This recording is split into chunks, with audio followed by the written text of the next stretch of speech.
Praise lord. Good morning. ప్రభువైన యేసుక్రీస్తు నామంలో ఈ ఉదయకాలమున మీ అందరికీ నా హృదయపూర్వక వందనాలు చెల్లిస్తున్నాను. అందరూ బాగున్నారమ్మా? ఎలా ఉన్నారు?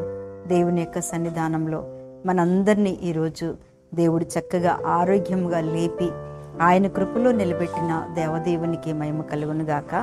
నిజంగా ఒక ఆయన మంచి ఆరోగ్యంగా చాలా హెల్దీగా ఉన్నాడంట.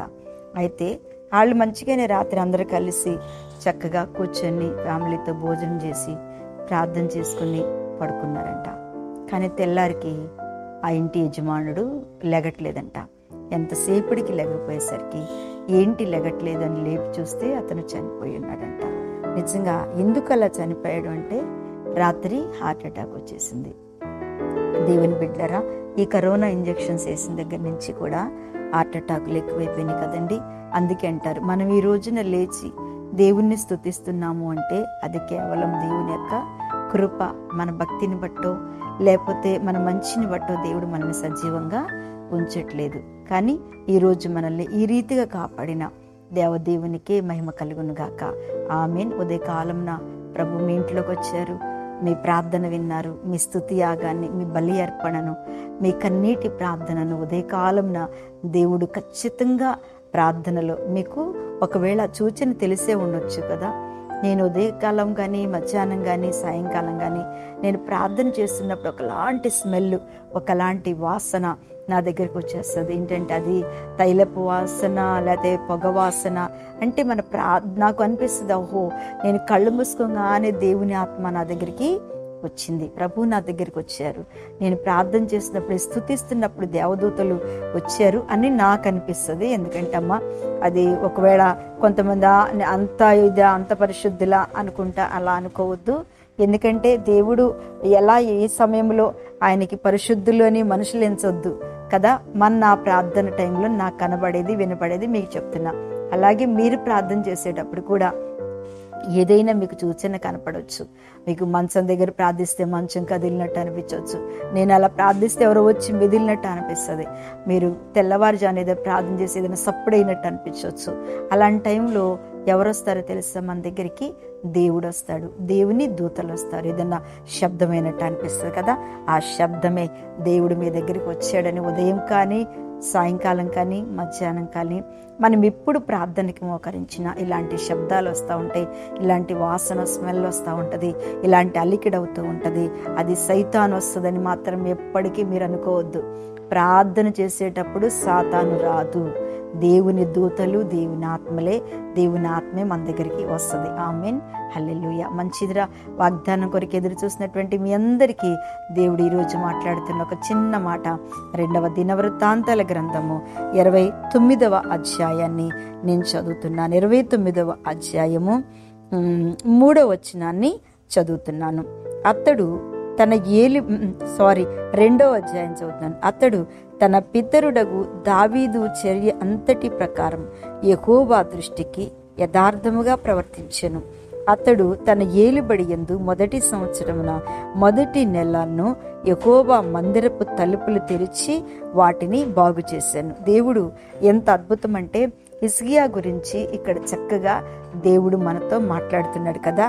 హిజ్కియా ఏలుబడి అనగా ఆయన రాజ్యములో ఏలుబడి చేస్తున్నప్పుడు, ఆయన పరిపాలన చేస్తున్నప్పుడు దేవుడు ఆయన జీవితంలో ఎలా రాజయ్యాడు, ఎందుకు పరిపాలించాడు, ఎందుకు ఆయన అంత అద్భుతముగా మరి ఈ చిన్న వయసులోనే దేవుని పరిచర్య చేశాడని చెప్తుంటే ఆయనలో ఉన్న ఒక మంచి లక్షణం.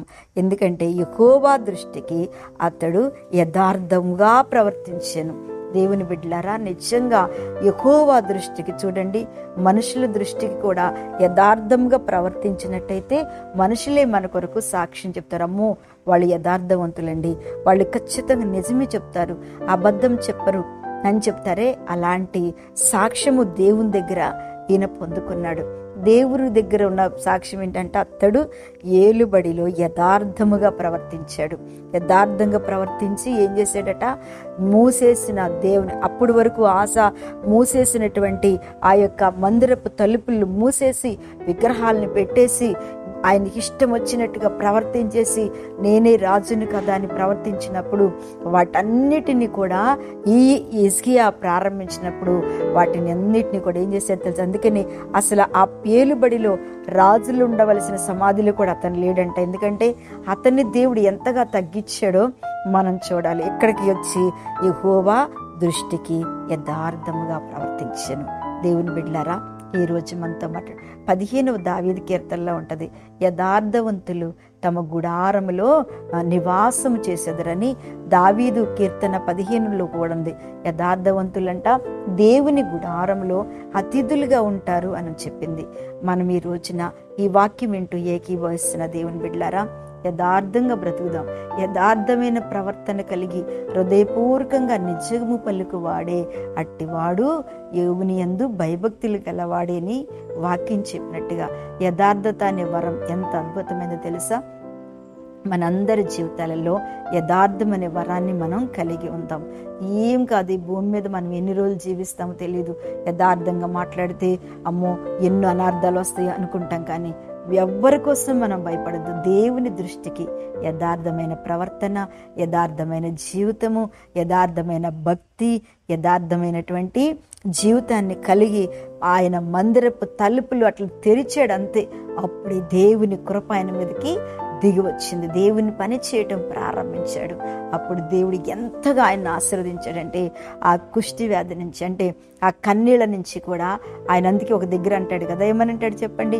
నేను యథార్థవంతుడిన ఏ రీతిగా బ్రతికానో, ఏ రీతిగా జీవించానో, ఈ వ్యాధి నాకెందుకు వచ్చింది అని దేవుని సన్నిధిలో తన యథార్థతను జ్ఞాపకం చేస్తూ ఉంటే ప్రభు 15 సంవత్సరాలు ఆయుష్ను పొడిగించాడు.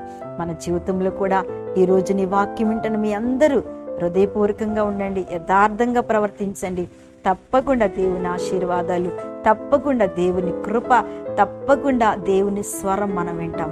ఆమెన్. హల్లెలూయా. కళ్ళు మూసుకోండి, మీ కొరకు ప్రార్థిస్తాను. మహాపరిశుద్ధుడా, మహిమ కలిగిన తండ్రి, స్తోత్రం. ఎవరు యథార్థంగా జీవిస్తారో మీకు తెలుసు. మనుషులు వీళ్ళు యథార్థవంతులు కాదు అని చాలాసార్లు అంటారు, కానీ నా యెహోవా దృష్టికి, మీ దృష్టికి మేము యథార్థంగా ప్రవర్తించే కృప మాకు ఇచ్చి, వాక్యం వింటున్న ప్రతి ఒక్క బిడ్డకి వాళ్ళ యథార్థతను బట్టి తగిన ప్రతిఫలము, దీవెన, ఆశీర్వాదమును మీరిచ్చి మీ సన్నిధిలో ప్రభా ప్రతి ఒక్కరిని దీవించి ఉదయకాలమున మీరు దర్శించి నాయన వారి ఎడల గొప్ప కార్యాలు చేసి మహిమ పొందుకోమని, దుఃఖంలో వేదనలో ఉన్న వారికి నెమ్మదినిచ్చి, అనారోగ్యంగా ఉంటే స్వస్థపరిచి ప్రభా మీ నామంలో నెమ్మదిని దయచేయమని యేసు నామమున అడుగుచున్న తండ్రి, ఆమేన్.